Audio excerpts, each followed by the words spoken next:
സിങ്കിൽ ചിതറിക്കിടന്ന അവസാന പാത്രവും കഴുകിയെടുത്ത് ഒതുക്കി വെച്ച് അടുക്കള അടിച്ചു തുടച്ച് വിനീത നടയകത്തേക്ക് നടന്നു. സമയം അപ്പോൾ രാത്രി 10:30 കഴിഞ്ഞിരുന്നു.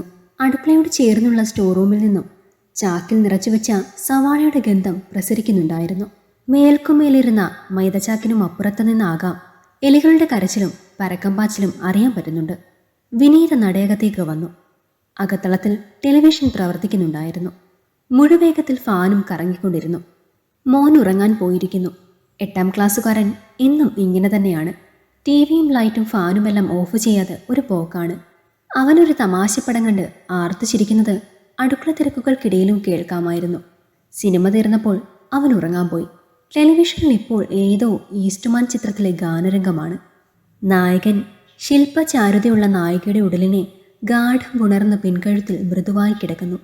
നായികയുടെ പുളകം തന്നിലേക്കും കൂടി സന്നിവേശിക്കുന്നതായി വിനീതയ്ക്ക് തോന്നി. അവൾ ഭർത്താവിനെ ഓർത്തു. ആ സാന്നിധ്യം ആഗ്രഹിച്ചു. അനിലേട്ടനിപ്പോൾ തട്ടുകടയിലെ തിരക്കുകളിലായിരിക്കാം. ചിലപ്പോൾ തിരക്കില്ലാതെ ഇനിയും വരാനിരിക്കുന്ന രാത്രി സഞ്ചാരികളെ കാക്കുകയുമാകാം. വീട്ടിൽ നിന്നും 1 കിലോമീറ്ററേ ഉള്ളൂ ദേശീയപാതയിലേക്ക്. അവിടെയാണ് അനിലേട്ടൻ്റെ തട്ടുകട. ടിവിയും ഫാനും ലൈറ്റുമെല്ലാം ഓഫ് ചെയ്ത് അവൾ കിടപ്പുമുറിയിലേക്ക് പ്രവേശിച്ച് വാതിലടച്ചു. രാത്രി വസ്ത്രങ്ങൾ തിരഞ്ഞെടുത്തു. കുളിമുറിയിലേക്ക് പ്രവേശിച്ചു. അനാവൃതമായ ഉടലിനെ ഷവറിലെ ജലം ഈറനാക്കുമ്പോൾ അവൾ മിഴികൂമ്പി നിന്നു. ചിന്തകളിൽ അപ്പോഴും ആ ഗാനരംഗമായിരുന്നു. വല്ലാത്തൊരു ഉന്മാദവും. വിഴുപ്പുകൾ ബാസ്ക്കറ്റിലിട്ട് രാത്രിയുടുപ്പ് ധരിക്കുന്ന നേരത്താണ് വെന്റിലേറ്ററിന് അപ്പുറത്തെ ചലനം ശ്രദ്ധയിൽ പതിഞ്ഞത്. നീട്ടിപ്പിടിച്ച കൈയും അതിലെ മൊബൈൽ ഫോണും ഒരു നിമിഷം കാഴ്ചയിൽ വിരുന്നു വന്നു. അയ്യോ എന്ന അവളുടെ ശബ്ദം വികൃതമായാണ് പുറത്ത് വന്നത്. കുളിമുറിയുടെ ചുവരിനപ്പുറത്ത് ആരോ വീണടിയുന്നതും എഴുന്നേറ്റോടുന്നതും അവൾക്ക് അനുഭവപ്പെട്ടു. അതിവേഗം വാതിൽ തുറന്ന് പുറത്തിറങ്ങിയ അവൾ ഹാളിലെ സെറ്റിയിൽ വന്നിരുന്ന് കിതച്ചു. ഭർത്താവിനെ വിളിക്കാൻ ഫോൺ എടുക്കുന്ന നേരത്താണ് ഗേറ്റിൽ അനിലിൻ്റെ പഴയ ഓമ്നി വാൻ വന്നു നിന്നത്. അവൾ ധൃതിയിൽ വാതിൽ തുറന്നു. വാൻ പോർച്ചിലേക്കിട്ട് കടന്നു വന്ന ഭർത്താവിൻ്റെ മിഴികളിൽ സന്തോഷത്തിൻ്റെ സ്ഫുരണങ്ങൾ വ്യക്തമാണ്. ഇന്നൊരു കോളേജ് ബസ് വന്നു നിന്നു. ടൂറ് പോണ പിള്ളേരായിരുന്നു. കട നിമിഷങ്ങൾ കൊണ്ട് കാലിയായി. ഭാഗ്യം. അതിനവൾ പ്രതികരിക്കാഞ്ഞത് കണ്ടപ്പോഴാണ് അയാൾ അവളുടെ കണ്ണുകളിലെ ഭീതിയെ കണ്ടത്. കിതപ്പോടെ അവൾ പറഞ്ഞു തീർത്ത സംഗതികൾ അയാളിൽ ക്ഷോഭം വളർത്തി. വീട്ടിലെ മുഴുവൻ ലൈറ്റുകളുമിട്ട് അവർ മുറ്റത്തേക്കിറങ്ങി. അനിലിൻ്റെ കയ്യിൽ കരുതലായി വെട്ടുകത്തിയുമുണ്ടായിരുന്നു. കുളിമുറിയുടെ അരികിലേക്ക് വന്നു. ചുവരിൽ ഏന്തി വലിഞ്ഞു കയറിയതിൻ്റെ പാദരക്ഷാപ്പാടുകൾ.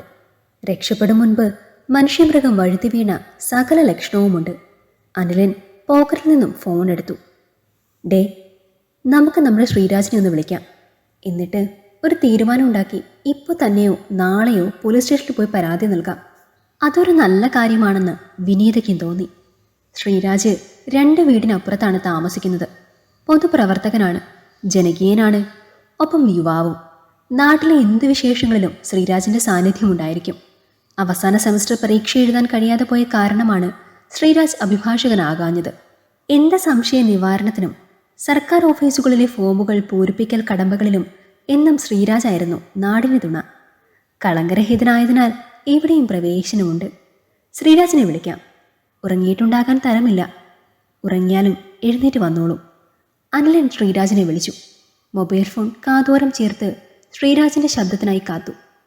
പൊടുന്നനെ ഇരുവരെയും ഞെട്ടിച്ചുകൊണ്ട് മതിലിനരികിലെ തെങ്ങിൻ ചുവട്ടിലെ ചവറിലകൾക്കിടയിൽ നിന്നും ഒരു പാട്ടുയർന്നു. ലോകം മുഴുവൻ സുഖം പകരാനായി സ്നേഹദീപമേ മിഴി തുറക്കൂ. സുപരിചിതമായൊരു റിംഗ് ടോൺ. അനിലൻ ചവറിലകൾക്കിടയിൽ നിന്നും ആ ഫോൺ എടുത്തു. അനിലേട്ടൻ കോളിംഗ് എന്ന ഡിസ്പ്ലേയിൽ തെളിഞ്ഞു. വിശ്വസിക്കാനാകാതെ അനിൽ കോൾ കട്ട് ചെയ്ത് വീണ്ടും വിളിച്ചു. വീണ്ടും അതേ ഫോൺ ശബ്ദിച്ചു. ശ്രീരാജിൻ്റെ മൊബൈൽ ഫോൺ. കിട്ടിയ ഫോണുമായി അവർ വീടിനകത്തേക്ക് വന്നു. ഇരുവരും സെറ്റിയിലിരുന്നു. വിനീതയുടെ മനസ്സിലിപ്പോൾ പാട്ടുസീൻ പകർന്ന ഉന്മാദങ്ങളിലായിരുന്നു. അനിലൻ സ്വന്തം ഫോണിൽ നിന്ന് അയൽക്കാരെയും ബന്ധുക്കളെയും വിളിച്ച് സംഭവങ്ങൾ വിവരിച്ചു. അയൽ വീടുകളിൽ ഓരോന്നിലും വെട്ടമുണർന്നു. വീട്ടുമുറ്റത്തെ ചരലിൽ പതിയുന്ന അയൽക്കാരുടെ പാദ ശബ്ദം കേൾക്കാൻ തുടങ്ങി. എല്ലാ സംഗതികൾക്കും മൂകസാക്ഷിയായി ടീപ്പോയിൽ ശ്രീരാജിൻ്റെ ഫോണിരുന്നു. അതിലേക്ക് ആരുടെയൊക്കെയോ വാട്സപ്പ് സന്ദേശങ്ങൾ അപ്പോഴും വരുന്നുണ്ടായിരുന്നു. ശ്രീരാജിൻ്റെ വീട് മാത്രം ഇരുട്ട് പുതച്ചു നിന്നു. ശ്രീരാജ് എന്ന നന്മമരത്തിൻ്റെ തായ്വേരറ്റുപോയതറിയാതെ. ഈ കഥ നിങ്ങൾക്കിഷ്ടമായെങ്കിൽ ലൈക്ക് ചെയ്യൂ. നിങ്ങളുടെ അഭിപ്രായങ്ങൾ കമൻ്റായി രേഖപ്പെടുത്തൂ. കൂടുതൽ കഥകൾ കേൾക്കാൻ ഈ ചാനൽ സബ്സ്ക്രൈബ് ചെയ്യൂ.